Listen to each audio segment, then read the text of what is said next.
Not yet, huh? Yes, Rich, we can hear you. Thank you, Sarah.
Yeah.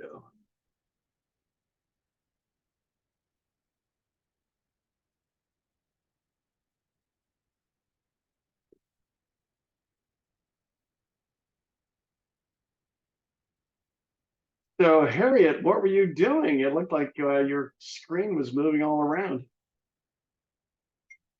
Harriet's phone. There it is. Okay. Walking in the streets. Yeah, it's covering. She must not have the audio on to hear what we're saying or what I'm saying. Harriet, as soon as you're ready, let me know.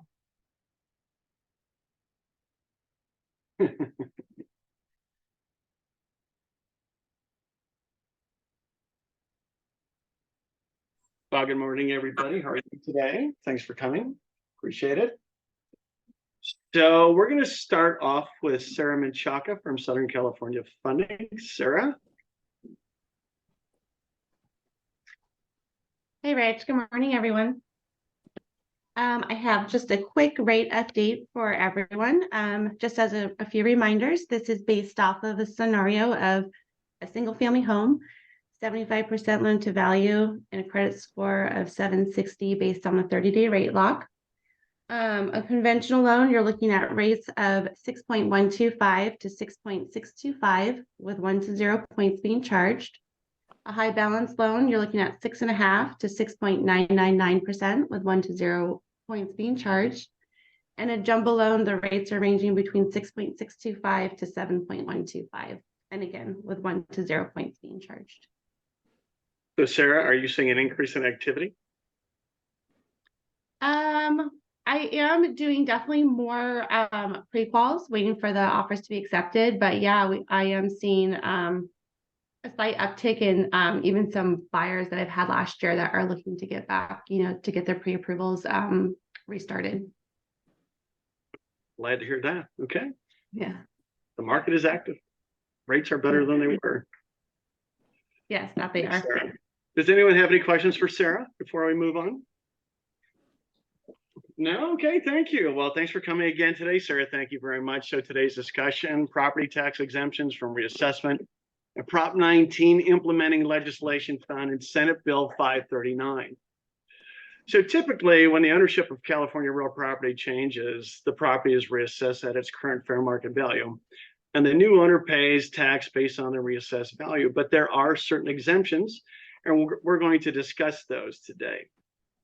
So new rules on tax basis portability under Prop 19. With the passage of Prop 19, a homeowner who is over 55 years of age, severely and permanently disabled, or whose home has been substantially damaged by wildfire or natural disaster can transfer the taxable value of their primary residence upon meeting certain circumstances. So remember, Prop 19 replaces the old rules, which limited the exception to the sale and purchase of a principal residence within the same county, which was Prop 60, or between certain counties, Prop 90. So they're no longer in play. And then there are new rules on intergenerational transfers of family homes and family farms. It really doesn't apply to us, but Prop 19 also changes the rules on exemptions from reassessment for intergenerational transfers by limiting the exemption to the transfer of a primary residence to a child or grandchild only when the property continues to be used as a family home by the child or grandchild. And the relief is limited to $1 million over the original tax basis. And I'll go through some examples as a matter of fact.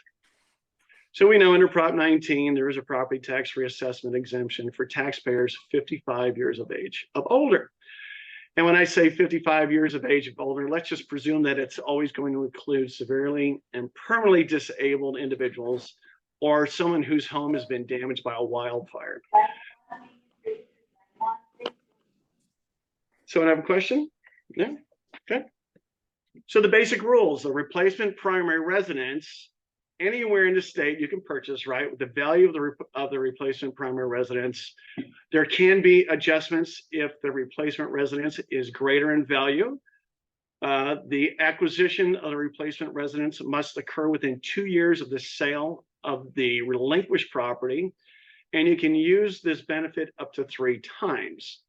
And the replacement property can be purchased or newly constructed also. So questions that come up: must the sale of the original property and the purchase of the replacement dwelling happen at the same time? No, a taxpayer has either 2 years before the sale of the original dwelling or 2 years after the sale of the original dwelling to purchase or construct the replacement property. So for this purpose, a sale or purchase occurs when title to the property is transferred or construction occurs as of the date of completion. And also the taxpayer must actually own and occupy the new property as their principal residence within that period. So must I sell my original principal residence? Can I buy a replacement residence and rent out the original principal residence? Unfortunately, Prop 19 requires that the original property be sold for consideration, and we'll get to that also. So renting out the original primary residence is not an option to take advantage of Prop 19. Can I give my original replacement property to my son or daughter and then transfer my tax basis to the replacement property? No, a property that is given away by gift or device will not qualify because nothing of value is exchanged. So there must be a bona fide transaction. Prop 19 requires the sale of the original property and a purchase of a replacement dwelling. So because mom and dad give you a new home you're going to move into, you can't transfer your former tax basis. And then sale and purchase are statutorily defined. And those 2 aspects that must be met include a change in ownership and something of value must be exchanged for the property. So transactions which are excluded from the definition of change of ownership won't qualify. Any questions about that? So if the replacement property is purchased or constructed before the original property is sold, can the base year value be transferred at the time of the purchase or construction of the replacement property? Now, not until you occupy the replacement property and actually sell the relinquished property can you transfer the tax basis. So what kind of properties does this apply to? Single family homes, condominiums. If you own a unit in a building that's comprised of 30 individual units, those will qualify also. Properties that have ADUs, that's actually Sarah had a question about ADUs with me and how does that count in terms of number of units on a single family lot, for example. We'll address that. And co-ops also, they're all eligible. Mobile homes too. So if there is an ADU on the property, does that count as a multi-unit dwelling? No, Senate Bill 3539 benefits the owners if they have an ADU or junior ADU by allowing those owners to transfer the entire tax basis of the property, regardless of the additional units. So an original dwelling or replacement dwelling is not treated as a multi-unit dwelling if there is a dwelling unit on the property. The only other units on the real property are accessory dwelling units, or any accessory dwelling units are not separately alienable from the title of any other dwelling unit on the property. We talked about the ability possibly to subdivide a lot that has an ADU on it and a single family home, but remember, you've got to convert it to a condominium to actually obtain a separate site address and count those as separate units. And then also the claimant, the person who's actually filing for the exemption, must occupy one of the structures. So they can occupy the primary residence, or they can actually occupy the ADU to qualify for the exemption from reassessment. And then mobile homeowners qualify also, even if they don't own the land beneath the mobile home. And then may any firm, partnership, association, corporation, or other legal entity transfer a base share of value pursuant to this legislation. No, the exemption is limited to individual taxpayers, but it will include those people that have an inter vivos trust, a revocable family trust, for example. So it's applicable to that. Must the taxpayer actually live in the original property or the replacement property to be eligible for the exemption? Well, to claim the exemption, the owner must be both an owner and resident of the original property at the time of the sale of the property, or within 2 years of the purchase or new construction of the replacement dwelling. So I can actually buy my replacement dwelling today. Within 2 years now, I can sell my existing primary residence. Or I can sell my primary residence today and still qualify to transfer the exemption within 2 years following the sale. But I must have owned and occupied that primary residence at the time of sale. And then, of course, to be eligible for Prop 19, is it necessary to claim the homeowner's exemption? So if you own a home at your primary residence, with the assessor's office, you can claim an exemption of $7,000, reducing the assessed value by a like amount. So you must file for that exemption on the replacement property. Or it also states, as long as you're eligible, but in terms of determining eligibility, I think the safest thing to do would be filing for that exemption. Can I have a co-owner on title and still qualify to transfer my base share value under Prop 19? So there's no requirement that the homeowner who is 55 years of age must be the sole owner of the original residence or replacement primary residence. Roy had a question about that. There are two people on title, and she was wondering if one individual could take advantage of the exemption when buying a replacement property. All right. And yes, you can do that. And how about the exemption? Is it available to taxpayers who are co-owners of the original property, such as joint tenants, tenants in common, or joint owners of community property? So if a replacement dwelling is constructed by all owners of the original dwelling or the primary residence, only one co-owner needs to occupy the replacement property to qualify for the exemption. So that's a real benefit. Does anyone have any questions about that? So if I have 4 people on title, one individual is 55 years of age or older, they sell the property, they constructed a new property, only that individual is 55, must occupy the property, and then he can take advantage of the exemption. So you can transfer the entire taxable value from the relinquished property to the newly acquired property. And then if 2 or more co-owners of the original property purchases or constructs a separate dwelling, is each of them eligible for the exemption? No. So if there's 2 people on title, let's assume they're both 55 years of age, so they meet the age requirement. Only one individual can take advantage of transferring the taxable value of the relinquished property. So that's a decision they'd have to make between themselves. And if there's co-owners, yes. that about the tax. Uh-huh. So how is it said that the people, one of them are eligible? They're both eligible if they're 55 years of age. Let's assume there's two people, they own the property, they both occupy the property, and they sell it. And now somebody wants to transfer that taxable value to the replacement property. Only one of those two individuals is eligible.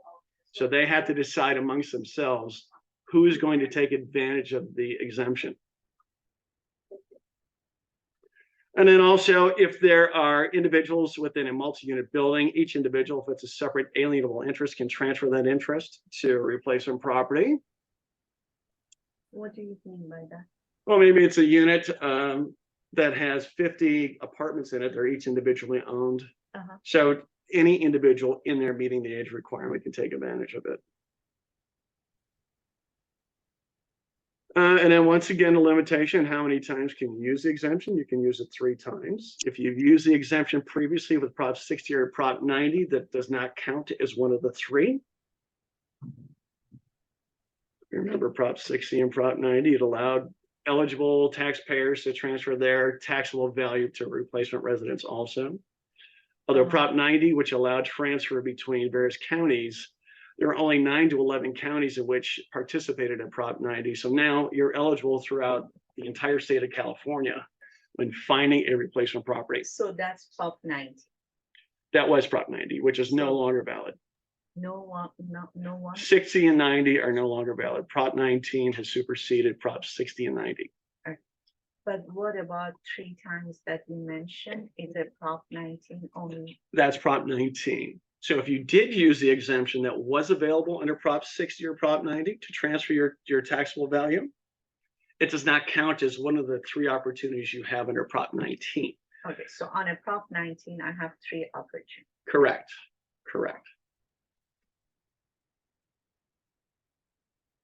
In the case of married taxpayers, must both spouses be at least 55 years of age or older to qualify now, just as long as the spouse who is at least 55 is on title to both the original primary residence on the date of its sale. So I sold my home, I'm going to be 55, my wife is 20, I'll still qualify. And a replacement residence on its date of purchase, so I must be 55 for both. Then it will qualify for the transfer or for the exemption.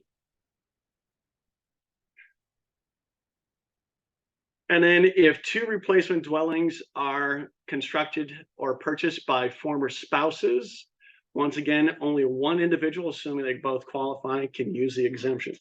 So they have to decide amongst themselves who can take advantage of that exemption. And then once again, at what point in the transaction must the taxpayer be 55 years of age in order to qualify? They must be 55 at the time they sell the original property. So they can be 54 at the time they buy the replacement property, for example. So you can buy the replacement property, I turn 55, I sell my existing primary residence, and after that, I can apply for the exemption and occupy the replacement property that I acquired in the year before. How about proving age requirements? Yeah, they want you to sign under oath and also provide evidence that you're of a certain age. It's not a real surprise. And if the property falls in different counties, it doesn't matter also. And then, does a taxpayer get property tax relief if replacement dwelling is not of equal or lesser value? We're going to go through that just to describe what equal or lesser value is. So taxpayers who is 55 can transfer their residence anywhere in the state, even if the property is of greater value, and still obtain a tax savings. And how is that calculated? So if I sell a home and its value today is $900,000 and I buy a home for $1 million, I'm going to add the difference between the two. Hello? Somebody have a question? No. Okay.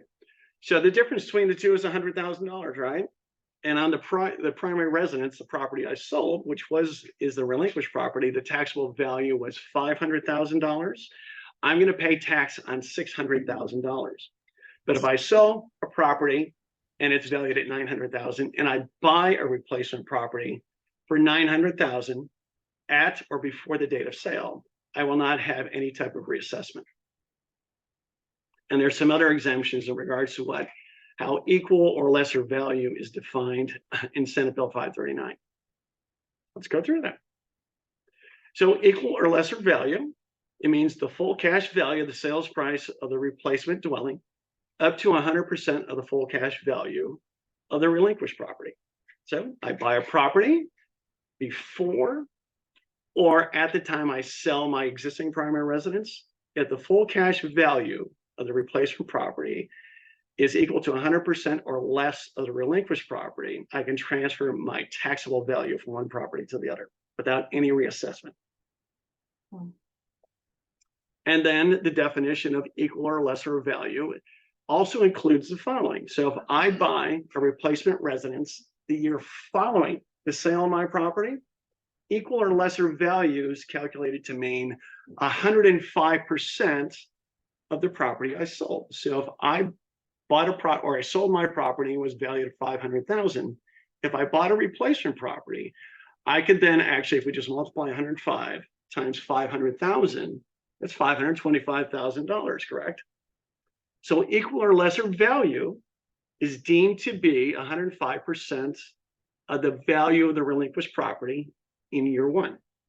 So if I sell my home for $500,000, in that year following, I buy a home for $525,000, I can transfer my entire taxable value without any reassessment.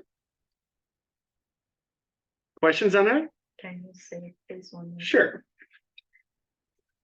If I buy a home within the year following the sale of my primary residence, assuming I buy a home whose value is not more than 105% of the full cash value of the property I sold, I can transfer whatever my taxable value was to the new property. So let's say I have a home I sold for $500,000, and maybe it's assessed at only $100,000.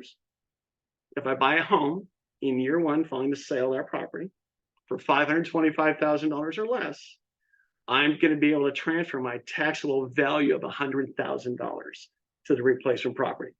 So there won't be any type of reassessment. And in year two, we'll go through it again.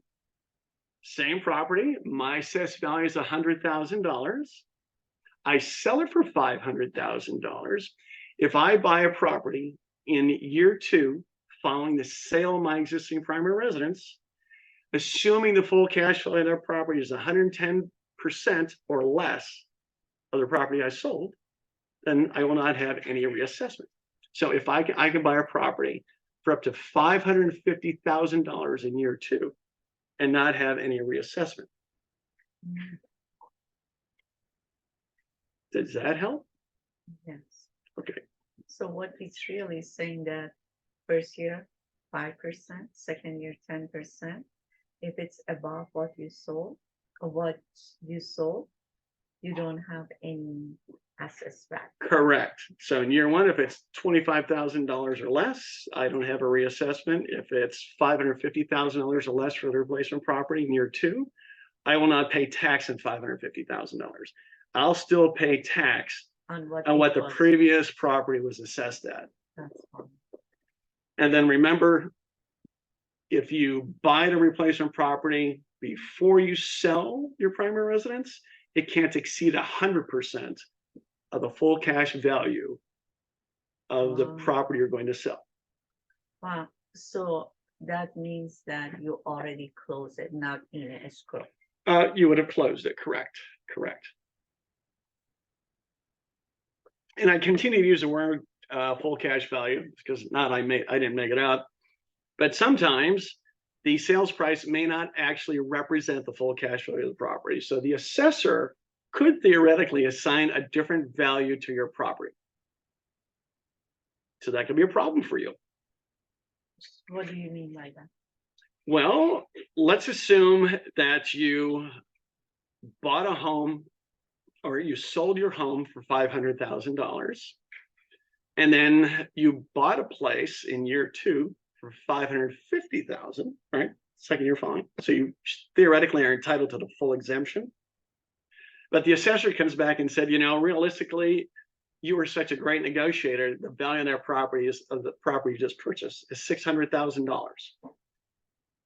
So then you would not be entitled to the full exemption being transferred from property you sold to the new property. It doesn't happen very often. And I saw that quite often in regards to trustee sales, in which the assessor reassessed the value of the home. It wasn't based on the sales price. And then if you think you're going to be, yes, Carlos? Jim Carpenter had a comment. He said that's now all under Prop 19 and no longer under Prop 60 and 90, correct? That is correct. Yes, that is correct. So on the way they determine it based on the sale of other properties that was Yes, in yes, that area. yes, yeah. And then if you think you're going to get clever and you want to meet that threshold, and then you negotiate separately that I'm going to pay the agent's commissions outside of escrow.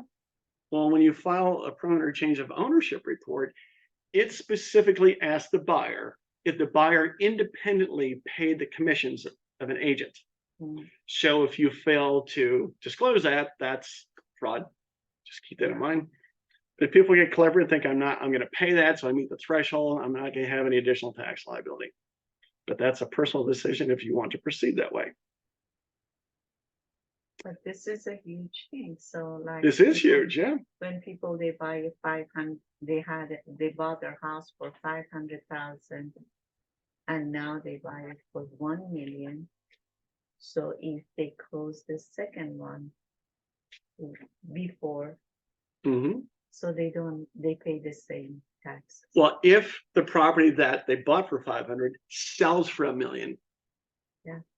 So yes, and then they buy a replacement residence for $1 million, they still transfer the tax they were paying in the $500,000 home. Yeah. No, it's a dramatic benefit. It really Yeah. is. So even the new house, it's like a 1 million is still they pay the same. Hmm. Yes. Or even more, like they buy a house for 1.5, Right. but they did it before the closing. The 500,000 is still, even though that it's more. Well, than what is the property they're living in? What do you think the value is at the time of sale? That's what's 1 going to. million? Right. But they bought a house for 1.5. Mhm. And this is before the closing Mhm. that happened. Got it. So they still pay their 500,000 taxes. that No, they- they're gonna. What's the taxable value in your example of the home that they bought for 500,000? Let's assume it's it's taxed at a value of 500,000. Yeah, I mean, every year I pay based on a 500,000 Yeah. And then they Then- stole that same property for $1 million, for 1 million. and then they But- bought a replacement property for $1.5 million. Right. So do I still pay taxes on a 500? You're going to pay tax on $1 million. You're going, and the calculation is going to be whatever the assessed value is of the property you sold, what was your primary residence, you're going to add to that the difference between the cost or the full cash value of the replacement property and subtracting from that the full cash value of the property you sold. Uh-huh. So the difference between $1.5 million and $1 million is $500,000, right? Right, but my question is that I remember you mentioned that if it happened before the closing, the new one, they get 100%. If the full cash value of the property they purchased is equal or less than the full cash value of the So property if they it's stole, more, then they pay the difference. they pay the difference. I see. So the assessed value that was associated with the original property is added to the difference between the sale of the relinquished property and the replacement property. Mhm. So in your example, right, $1 million. And if they didn't do it within that closing, Mhm. closing the period of the first one, then it would be 5% added to the first year. Like if it was 1 million, they sold it, so it would be 1,050,000. Correct. Assuming they bought the replacement property in the year following the sale. So in this case, it's better that they do it after. Yeah, there's a benefit. There's a after benefit. Closing instead of within the closing. I guess it depends what's happening. And then how much is that property going to appreciate? That's a good question. But there is a benefit in waiting to buy that replacement property in year 1 or year 2. I see. And then let's define taxable value of the original property. If you remember, it's the base year value. So when you buy a home, the assessor, or it's based upon the sales price, for example, you're going to pay tax and ad valorem tax of 1%. And then the base year value is increased under Prop 13 by up to 2% a year. So if I bought a home for $1 million and the assessor deems my property with increase in value, the next year they can only assess me for as much as $1 million based upon a value of $1,020,000. All right. So the original base year value plus a factor of no more than 2% every year. But that's for everyone. 2%. For residential, right? Exactly. 2%. Yes. So they cannot just do it one individual and not do their next door neighbor. So if they're increasing it, they have to increase. Well, it. most likely they're going to be doing it to the entire area, I would think. I don't think it's kind of hard to contest, actually. Mhm. The prices have not, or values haven't gone up at least 2% each year. You can contest it. Good luck doing that. You know, in fact, I did twice and I won. So it's not. Oh, you did? Yes. Oh, I bought 6 times. And You did it? actually, I purchased a number of properties through trustee sales, and the assessor then determined the value to be far greater than what was paid. And I fought each and every one and lost each and every one. Actually, I don't even think they responded. That's really what it came down to. So, yeah, I don't see that happening very often now, though.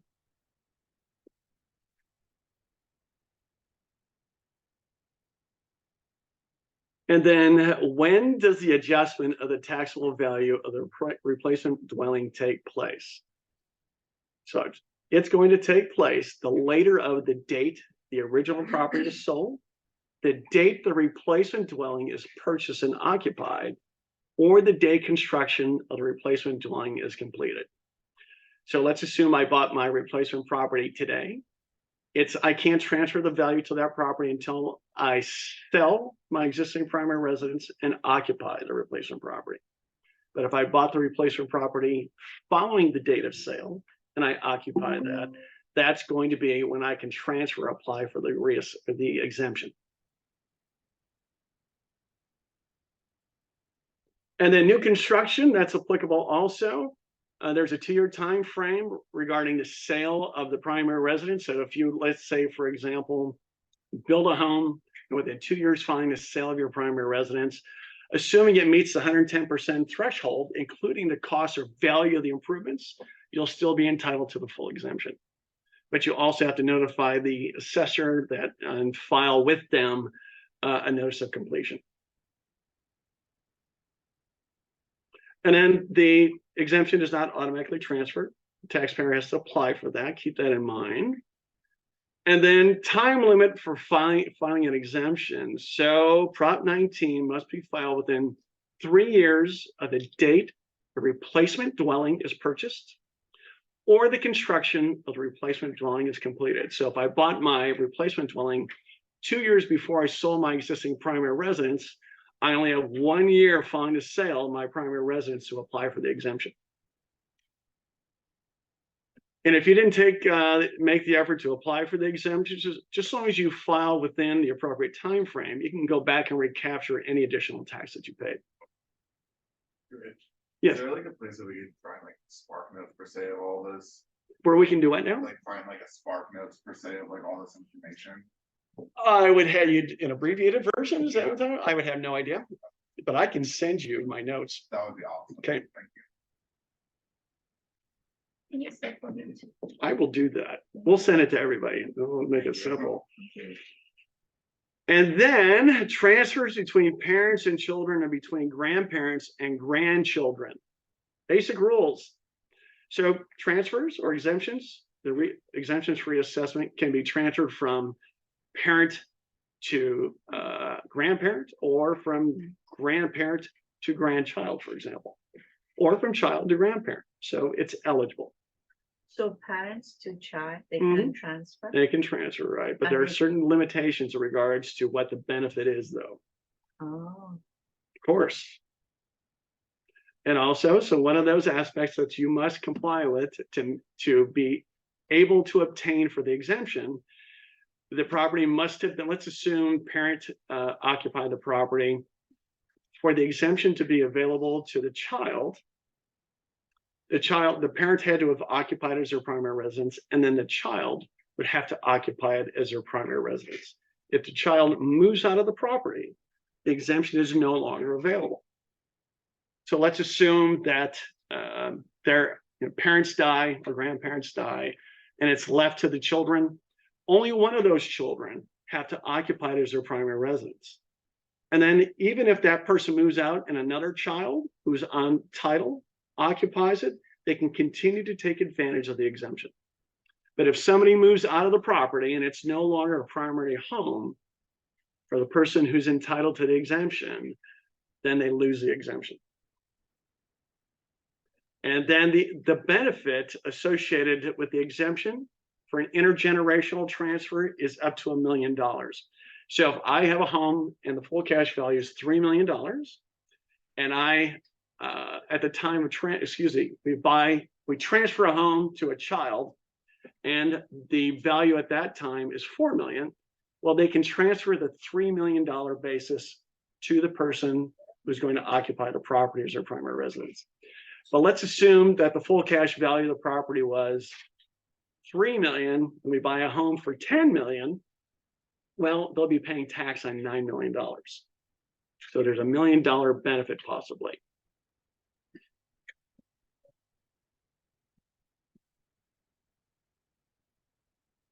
and that's only for primary residence, not Only the for primary residences, correct? investment or anything. Correct. Yeah. It's unfortunate. So a lot of the benefit was taken away as a matter of fact.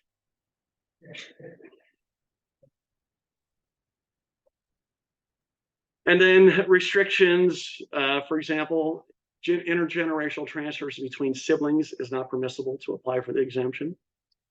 And then if there's going to be a transfer between grandparents and grandchildren, the parents of the children must all be deceased to take advantage of the exemption also. Ask you a question. Of course you regarding can. the investment. You know, you mentioned that it doesn't apply, but I had a case that they had an investment property and they wanted to refinance, but they were afraid that because you have to add the name to a title, that the new property tax would apply. Is that so? That's very likely. It would be considered a sale. Yeah. So if you add somebody to To the title, title, you're going to yeah. be filing a preliminary change of ownership report with the assessor's office because they're unlikely to record a I see. transfer, and you're going to be disclosing what the terms of that transaction consist of. Could be a gift, so that's possible. Oh, could be. Could a be. gift, Yeah. And that shouldn't, then they won't record.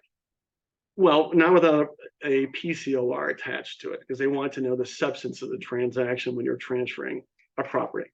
Nice. And then keep in mind, doing any type of a transfer like that, if there's a loan on the property, the lender can call the loan due and payable. And then also we learned from Mary not too long ago that any title insurance that was applicable to the property is now lost also if there's a transfer. So there are consequences, but I would assume if it's a transfer into a family trust and the pro rata ownership interest is the same between the transferors and the transferee, there shouldn't be a loss of title insurance. Mary, are you out there listening? Yes, I am. That is absolutely correct. And as far as the county goes with reassessment, whether it's a gift or a partial sale, they are out on the hunt for it. So that's something to be very cautious of when people are adding, children that don't live with them onto title.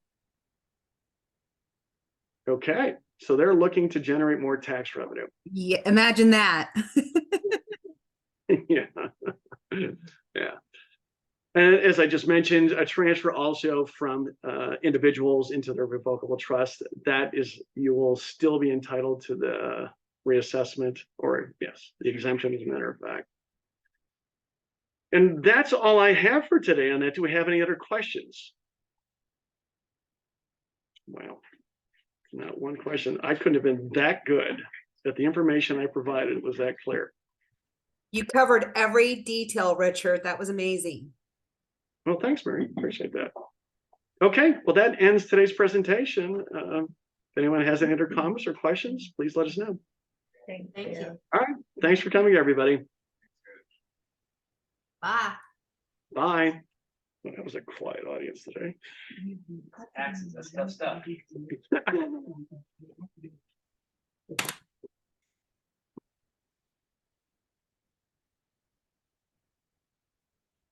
were enthused, Brian? I just I feel like that's a credit card problem. If I have a question about taxes, I just call.